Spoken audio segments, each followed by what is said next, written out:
नमस्कार. आंबेगाव गावठाणमध्ये जो शाळेमध्ये जो प्रकार चाललाय तो नक्की काय प्रकार आहे? त्यामध्ये तुमच्या विरोधात उद्या जे आंदोलन होणार आहे त्याबद्दल काय माहिती आहे किंवा काय आहे हा प्रकार सगळा? नाही, आता तसं पाहिजे तर उद्या जे काय आंदोलन होणार आहे तर त्यात त्यांनी माझा उल्लेख केलेला आहे माझा.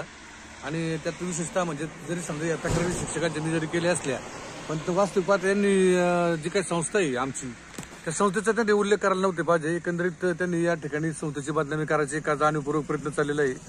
वस्तुस्थिती अशी का ही जी आमची बालगृहातली मुलं आहेत तर ही गेली अनेक वर्षापासून जिल्हा परिषद प्राथमिक शाळा आंबेगाव वसत या ठिकाणी शिक्षण घेत होती. प्राथमिक शाळेमध्ये सन 2020 मध्ये सुद्धा आहे ना काही का म्हणजे पैसे हरवले म्हणून ज्याच मुलांनी चोरले असतील असा आक्षेप घेऊन या मुलांना बाहेरच्या दुकानदाराकडे नेऊन त्या ठिकाणी खरं खोटं करण्यात आलं होतं.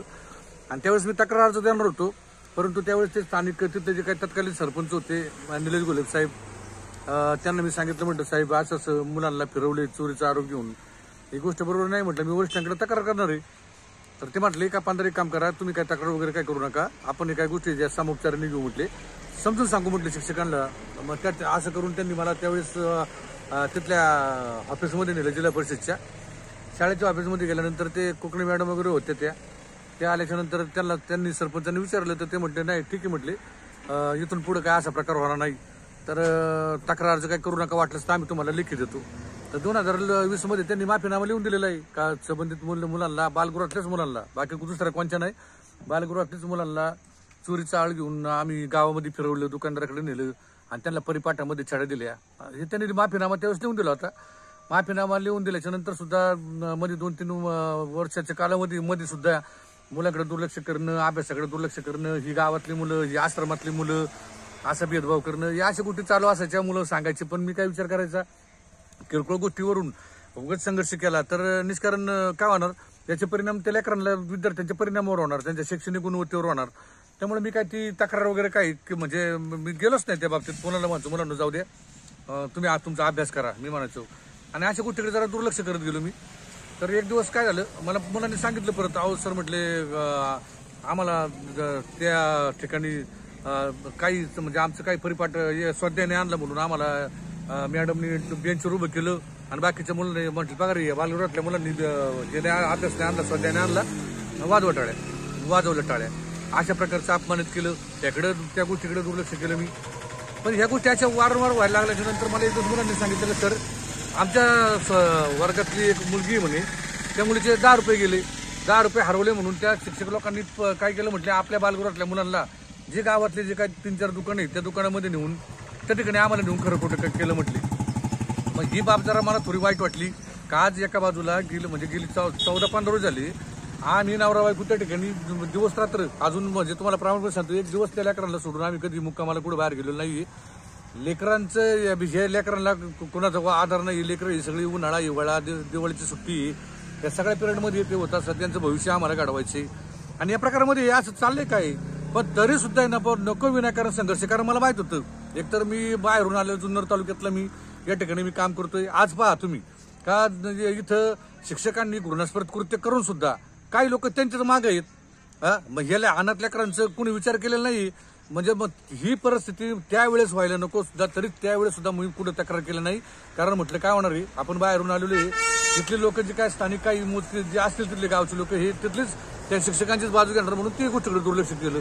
झालं त्यानंतर एकदा मला मुलांनी सांगितलं सर का गेली अनेक 15 दिवस झाले आमच्याकडून वारंवार आहे ना ते कोकणी मॅडम ते सगळे आमच्याकडून संडास साफ करून घेतात. म्हणजे संडास एवढं साफ तर त्यांना खराटा ब्रश द्यायचा, पावडर द्यायची, संडास साफ करून घ्यायची, अक्षरशः ते बारक. तर त्या मुलाकडून हे करण्यात आलं, त्याच्याकडून घाण काढण्यात आली. तर त्या मुलाकडून अक्षरशः संडासच्या भांड्यातली घाण सुद्धा तो काढायला लावली. त्यांनी सांगितलं ही गोष्ट त्यावेळेस मला मुलांनी सांगितलं. त्यावेळेस बाकी म्हटलं नाही आता हे जे काही म्हटलं आता हा विकृतपणा व्हायला लागला म्हटलं. आणि मी ठरवलं की नाही आता या गोष्टीचा आपण आहे ना वरिष्ठांकडे तक्रार अर्ज केला पाहिजे. आणि मी झालेल्या प्रकाराबाबत मी मानवाधिकार आयोग, तुम्हाला सांगतो बाल हक्क संरक्षण आयोग, जिल्हा महिला बाल कल्याण समिती, नंतर जे मुख्य कार्यकारी अधिकारी, शिक्षण अधिकारी, गोडेगाव पोलीस स्टेशन, DYSP साहेब, सगळ्यांना वरिष्ठ सगळ्या अधिकाऱ्यांना मी पत्रव्यवहार केला. आणि पत्रव्यवहार केल्याच्या नंतर तुम्हाला सांगतो गेली 8 महिन्यानंतर या ठिकाणी संबंधित जे काही दोषी शिक्षक आहेत त्या शिक्षकांवर गुन्हा दाखल झाला आणि गुन्हा दाखल झाल्यानंतर आता तुम्ही मला म्हटले का उद्याचं जे काही माझ्या विरोधात त्यांनी जे काही उद्या मोर्चा काढणार आहेत ते मोर्चा काढणार म्हणजे आता ते काय माझ्या दृष्टीने काय ती काय लई म्हणजे असं काय लई कौतुकास्पद बाब नाही, वाईट वाटते मला. म्हणजे ही जे काही मोर्चाचं प्रकरण जे आहे, जे ठराविक लोक जे काही मोर्चामध्ये जाणार आहेत तर ते मोर्चामध्ये जाणारे लोक कोण आहेत? कच्चे शाळेतले जे विद्यार्थी त्यांचे पालक आहेत. आता मला एक म्हणायचे, जे पालक जे ह्या लेकरांवर घटना घडताना हे जे मोर्चातले लोक जाणार हे म्हणतात गुन्हा खोटा गुन्हा दाखल केला. आता गुन्हा मी दाखल केलाय का? माझा काय या प्रकरणाशी संबंध आहे? हा, याच्यात फक्त केवळ माझं नाव घेतलंय, माझ्या मागं संस्थेचं नाव वाचू पार. त्यांनी संस्थेला बदनाम नव्हतं करायला पाहिजे, यांनी संस्थेला बदनाम केलं. आणि मला एक म्हणायचे का विद्यार्थ्यांवर ज्या आपल्या बालगृहातल्या ज्या मुलांवर ज्यावेळेस अशी गुन्ह्याचे प्रकार करून घेतले शिक्षक लोकांनी, त्यावेळेस हे मोर्चातले जेवढे लोक आहेत त्या लोकांनी हा प्रकार तिथं मुलांचं पाहिलंय का? आणि खरं सांगतो मी प्रामाणिकपणे, आज जर हीच जर घटना एखाद्या सदन कुटुंबातल्या एखाद्या मुलाला जर संडास साफ करायला लावली असती ना, तर एक सांगतो तुम्हाला, सांगतोय ना, अख्खा तालुका नाही अख्खा जिल्हा जवळजवळ महाराष्ट्र अख्खा पेटाला बसला असता. सदन कुटुंबातले लेकर असतं तर एखाद्या चांगल्या कुटुंबातला मुलगा असता ना आणि ते एखाद्या शिक्षकांनी जर संडास साफ करून घेतली असते ना तर हिला मोठं हे झालं असतं. पण दुर्दैवाची गोष्ट अशी आहे का ही लेकरं आहेत, ही लेकरं यांना ना कुणी गणगोत नाही, यांना कुणी नातेवाईक. आता हे मोर्चा काढायला निघाली. आज जर समजा ह्या लेकरांना अन्याय झाला आणि ह्या लेकरांना जर कुणी असं खंबीरपणे यांचं कुणी पालक असतं ना, बाप असं खंबीरतेने आई असते ना, तर आज तुम्हाला खोटं नाही सांगत, या लेकरांच्या आईबापांनी तर मोर्चे काढले असते. पण दुर्दैवी या लेकरांच्या मागे कोण नाहीये, तुम्हाला सांगतो कोण आहे. त्यामुळं हे त्यांचा बाप मीच आहे आणि त्यांच्या बाजूनी मांडणारा मीच आहे. त्यामुळे यांची जी काही लेकरांची बाजू आहे ही जो काही अन्याय झालाय त्या अन्यायाच्या विरोधात मी जे काही केलंय ते सत्य झालेली घटना सत्य आहे. केवळ फक्त मोर्चाच्या माध्यमातून कुठेतरी एक मला बदनाम करायचंय तुम्हाला सांगतो. आणि मोर्चा काढायचा आणि मोर्चा काढून काय भेटणार आहे? हा, स्वतःच्या मुलांवर अन्याय झाला असता तर या पालकांनी सहन केलं असतं का? अजिबात केलं नसतं. आणि ही पालक काय ती वस्तू घरात तिथं असताना मुलांवर ज्यावेळी प्रकार घडले त्यावेळेस ही काही मोर्चामधले लोक त्या ठिकाणी नव्हते. त्यामुळे माझ्या दृष्टीने ना ते सौचू एक हाके ते म्हणतात ना बिल्लीचे लिहाज काय, आणि तसला प्रकार आता सध्या चालू आहे. म्हणजे चोरी तर चोरीवर शिरजुरी असा हा प्रकार त्या मोर्चाच्या माध्यमातून दिसणार आहे. तो जो काय मोर्चा आहे ना त्या मोर्चाचा मी जाहीर निषेध करतो. आणि एक ते सांगतो, हा जो काय मोर्चा निघालाय ह्या मोर्चामुळे ना एक आहे माझ्यावर दबाव दडपण. हा जो प्रकार कसा आहे माहिती का, आता हा माझ्यावर एक प्रकारे दडपण आणायचा प्रकार आहे. भविष्यामध्ये उद्या आज हे मोर्चा काढतील, उद्या हीच लोक उद्या माझं मी कुठं रस्त्याने माझ्या जीवाचं बरं वाईट करायला नाही बसले. मी आज सांगतो पोलीस प्रशासनाला का हे मोर्चे जे काय निघालेत हे मोर्चे यांनी रिसर आता हे पोलीस एफआयआर दाखल झाली होती. ही प्रकरण आता न्यायालयात जाणार होतं. ही बाब न्यायप्रविष्ट झाल्यानंतर ही कोर्टामध्ये गेली असती. त्या ठिकाणी कोर्टाने माननीय कोर्ट यांनी जे काही खरं खोटं आहे ते खरं खोटं त्या ठिकाणी सिद्ध केलं असतं आणि न्याय निवाडा झाला असता. ही जे काही गुन्हा दाखल केलाय हा खोटा आहे हे म्हणणारे कोणी काय कायदे पंडित आहेत का? यांना अधिकार नाही, कोणालाच अधिकार नाही. म्हणजे थोडक्यात यांचं जे काय चाललंय ना, केवळ जे काही दोषी शिक्षक आहेत त्या दोषी शिक्षकांना पाठीशी घालण्यासाठी ना हा सगळा आटपिटा आणि खटाटूप चाललेला आहे, बाकी काही नाही. यांच्यापासून भविष्यामध्ये मी प्रशासनाने जे काय पोलीस प्रशासन यांनी गांभीर्याने लक्ष घ्यावं. माझ्या लेकरांना आणि मला किंवा माझी जो कोण असेल माझं कुटुंब, या कुटुंबाला हे जे मोर्चातली मधली मंडळी ना किंवा अजून काय असतील यांच्या मागे उभे राहणारी त्यांच्यापासून माझ्या जीवितामध्ये माझ्या लेकराला जीविताच धोका आहे. याची फक्त प्रशासनाने खबरदारी घ्यावी. हे प्रकरण वास्तविक पाहता ज्या वेळेस मी वरिष्ठ अधिकाऱ्यांकडे तक्रारी गेल्या तर तुम्हाला प्रामाणिकपणे सांगतो, जिल्हा महिला बाल कल्याणचे अधिकारी जिल्ह्याची त्यांनी या प्रकरणाबाबत चौकशी समिती गठीत केली होती. या चौकशी समितीमध्ये गठीत केल्यानंतर त्यांनी 4 सदस्य नेमले होते. पहिला सदस्य होते ते डीसीपीओ म्हणजे डिस्ट्रिक्ट चाइल्ड प्रोटेक्शन ऑफिसर ते होते. त्यानंतर बाल कल्याण समितीचे जे अध्यक्ष असतात ते अध्यक्ष त्या ठिकाणी होते. बाल कल्याण समितीचे जे ॲडव्होकेट आहेत ते ॲडव्होकेट त्या ठिकाणी होते. आणि जिल्हा परीक्षा अधिकारी असे 4 सदस्य नेमले होते. ते सदस्य यांनी येऊन त्या मुलांना त्या बालकांना त्यांच्याशी संवाद साधून झालेल्या प्रकारची माहिती घेतली होती आणि त्या माहितीच्या अनुषंगाने चौकशी अहवाल तयार केला होता. आणि त्या चौकशी अहवालामध्ये मुलांनी घडलेल्या सगळ्या गोष्टी सांगितलेल्या होत्या. म्हणजे हे सगळं जे काही चाललंय कायदेशीररित्या जे काही चालली ही प्रक्रिया जी चालली ही एकदम योग्य मार्गाने चाललेली आहे.